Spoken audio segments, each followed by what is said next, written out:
Hey folks, welcome to Spectrum Pulse, where we talk about movies, music, art, and culture. And today we're going to be talking about the new Natalia Kills album, titled Trouble. If I were able to disregard certain artists just by looking at their record label, it would save me a lot of time. Now I should explain. While you typically have your huge record labels, Universal, Warner, and Sony, you also have your smaller labels that are dedicated to putting out a specific style and format of music, and can sometimes even be headed up by the lead artist on that label, or were even founded by said artist. And with this rough categorization and the knowledge that certain producers work across multiple artists on the same label, you can tend to detect trends that crop up in the music of artists signed to these labels. And if you dislike those trends, you have an easy target to blame. And recently, the label Cherry Tree Records has come up in my line of fire more than once. This is the record label who put out LMFAO and the Far East movement, and they handled the distribution of LaRue, Robin, Ellie Goulding, and bizarrely Marianas Trench in the United States. They also gathered considerable fame for putting out Lady Gaga's first two albums, The Fame and The Fame Monster. They pride themselves on being a label for up-and-coming artists and promoting what they call alternative pop.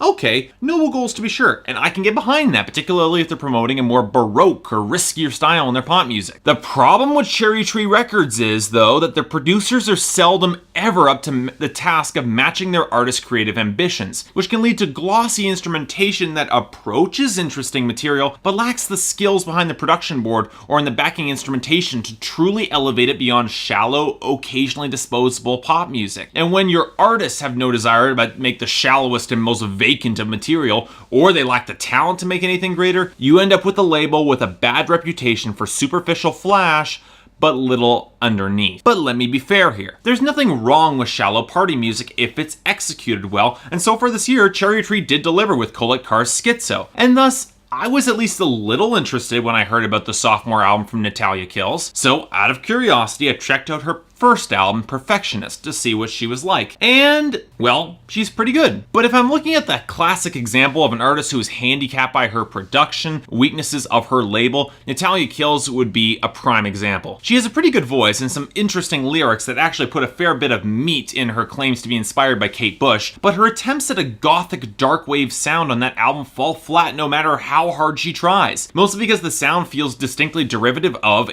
or sampled from older darkwave and industrial acts like Sisters of Mercy, Depeche Mode, and especially Nine Inch Nails, with a hint of the same gloss that Lady Gaga's material was splashed with on The Fame Monster. I have the feeling that if Natalia Kills were given the producers behind, let's say, Charlie XCX's True Romance, she might have a better chance of realizing her vision, but at the same time, the other unfortunate thing that she shares in common with Charlie XCX on this album is self-obsession. Natalia Kills has said she's a perfectionist, and the album revolves around said desires. But at the end of the day, most of these desires appear to be for wealth and fame, and none of it is made to sound all that exciting or attractive or really all that interesting. Yeah, she's a good lyricist, and she's got some interesting ideas on where to take said lyrics, but she hasn't quite sold me on why I should really care one way or another. Now, with all that being said, she's a much better lyricist than I expected, and occasionally had a few songs that I found genuinely engaging, so there's definitely potential here pointing in the right direction. And as I said before, she's not speaking to my demographic. I'm clearly not her audience, and I'm sure her fans have good reason to like her material. It probably speaks to them a lot better than it speaks to me. So, on that note, does Natalia Kills manage to make me care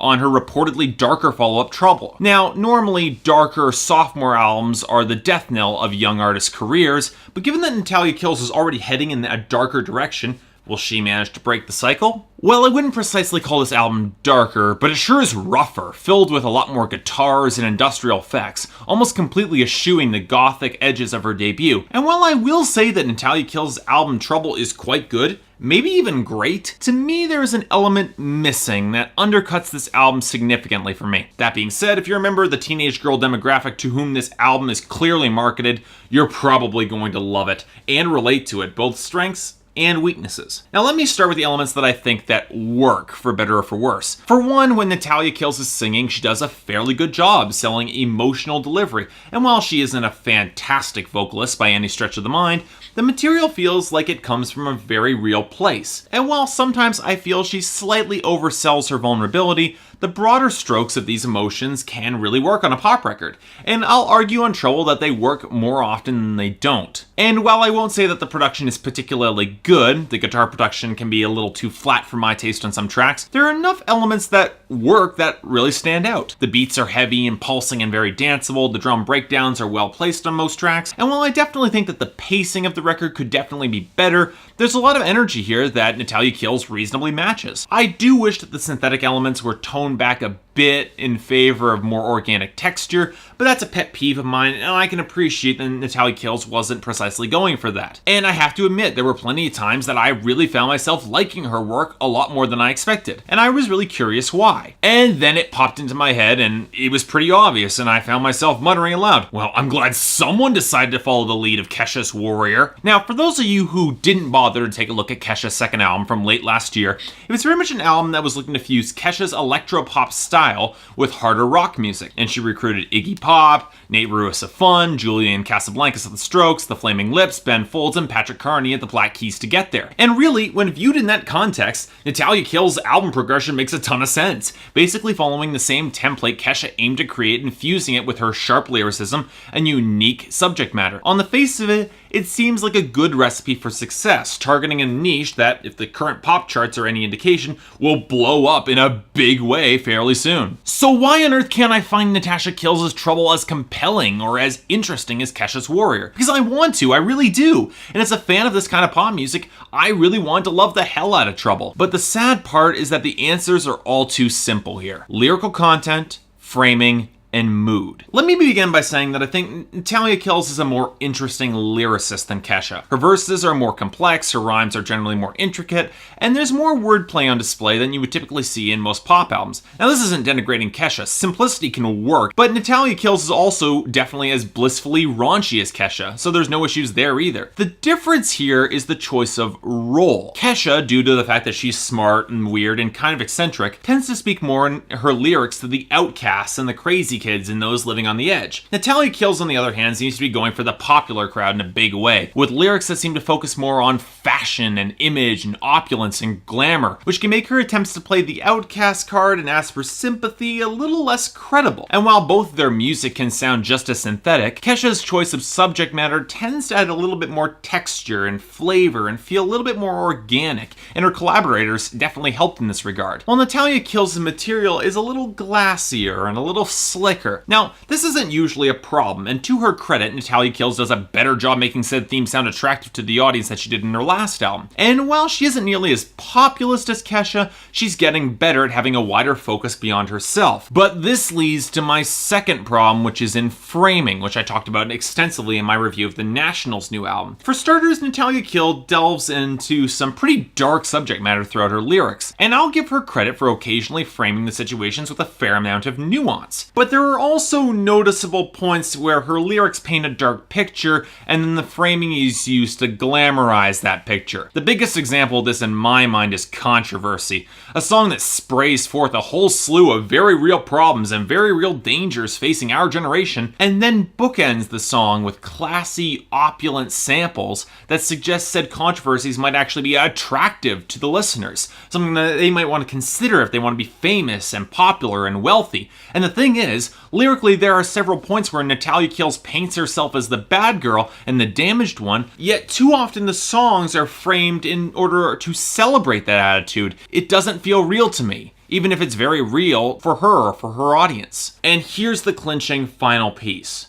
The mood of the tracks. Whenever Kesha brought emotion to the forefront of Warrior, there's always additional context presented in her delivery and execution, giving the song some real nuance that pop music tends to lack. She might have been angry on Thinking of You, but that was tempered by some more reflexive contemplation. Come On and All That Matters, The Beautiful Life were songs seeking the party, but there was desperation in those tracks that made me really feel empathy for Kesha in her songs. But with Natalia Kills, we don't always get that added subtext, which is the more intricate lyrics sometimes require, and isn't always supported in the vocal delivery or instrumentation. Sure, we get it on the songs where it is quintessential for the songs to work at all, but elsewhere it's not quite there in a way it needs to be. Furthermore, for as much energy this album had, I do think that the quieter moments could have been given a little bit more emphasis, if only to enhance the juxtaposition with the louder, more energetic tracks. This could have given Natalia Kills more of a chance to show more emotional complexity in the vocals,